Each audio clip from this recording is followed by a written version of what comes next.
শুভ সন্ধ্যা। আমি সিদ্দিক এবং আমি আফিয়া কবির। আপনাদের স্বাগত জানাচ্ছি সিদ্দিক কবির রেসিপিতে। আজকে আমরা দুটো মজাদার ডিশ রান্না করব। একটি হলো মরক্কান হট ওয়াটার। চলুন দেখে নেওয়া যাক এটা তৈরি করতে কি কি লাগবে। মরক্কান হট ওয়াটার তৈরি করতে আপনাদের যা যা লাগবে বলে দিচ্ছি। তেল, পেঁয়াজ কুচি, মরিচ গুঁড়ো, হলুদ গুঁড়ো, লবণ ও পরিবেশনের সময় বরফ কুচি। তাহলে শুরু করা যাক। হ্যাঁ, প্রথমে একটি পাত্রে 3 কাপ পানি ঢেলে পাত্রটিকে চুলায় দিয়ে জাল দিতে হবে।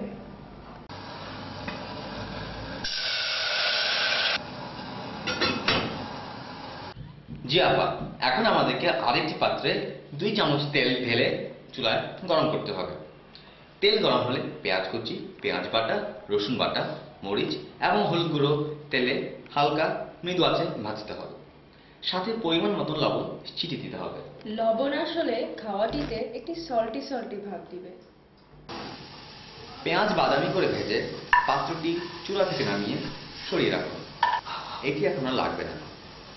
এখন আমাদের এই পাত্রে আরো আধা কাপ পানি ঢেলে মৃদু আঁচে জাল দিতে হবে 5 মিনিট। 5 মিনিট হয়ে গেছে, ঢাকনা খুলে দিচ্ছি। দর্শক মণ্ডলী, দেখুন কি সুন্দর ভাব বেরোচ্ছে। হ্যাঁ, পানিটিকে একটু নাড়িয়ে দিলে ফ্লেভারটা আরো ভালো আসবে।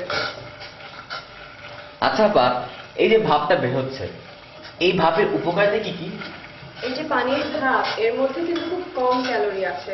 আর তাছাড়া এই ভাপটি ত্বকের জন্য তো অনেক ভালো। দেখো না, আমার বয়স 80, কিন্তু তারপরও আমার ত্বক অনেক সতেজ। হয়ে গেছে আমাদের মরক্কান হট ওয়াটার। আপনারা এখন গ্লাসে ঢেলে নিন।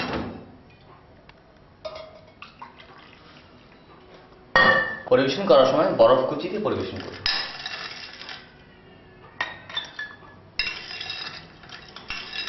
তৈরি হয়ে গেল আমাদের মজাদার ঝটপট মরক্কান হট ওয়াটার। এখন আমরা একটি বিজ্ঞাপন পেতে যাচ্ছি।